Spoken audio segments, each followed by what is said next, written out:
Hi, this is Margie Fink, and I'm here to review Rescuing Julia Twice, A Mother's Tale of Russian Adoption and Overcoming Reactive Attachment Disorder by Tina Traster.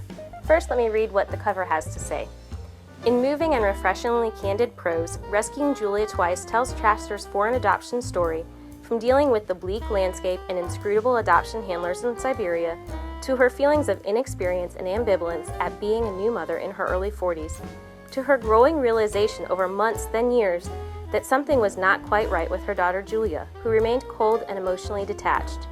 Why wouldn't she look her parents in the eye or accept their embraces? Why didn't she cry when she got hurt? Why didn't she make friends at school? Traster describes how uncertainty turned to despair as she blamed herself and her mothering skills for her daughter's troublesome behavioral issues until she came to understand that Julia suffered from reactive attachment disorder, a serious condition associated with infants and young children who have been neglected, abused, or orphaned in infancy.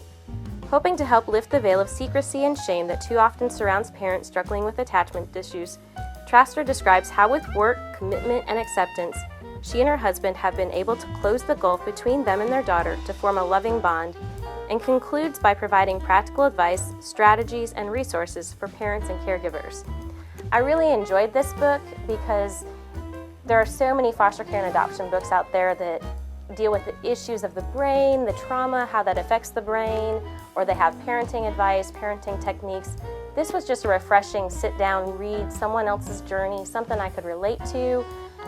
She is a professional writer, so she writes very well, and it was very interesting. And it's also a book that gives us hope as foster and adoptive parents that we can see healing in our children.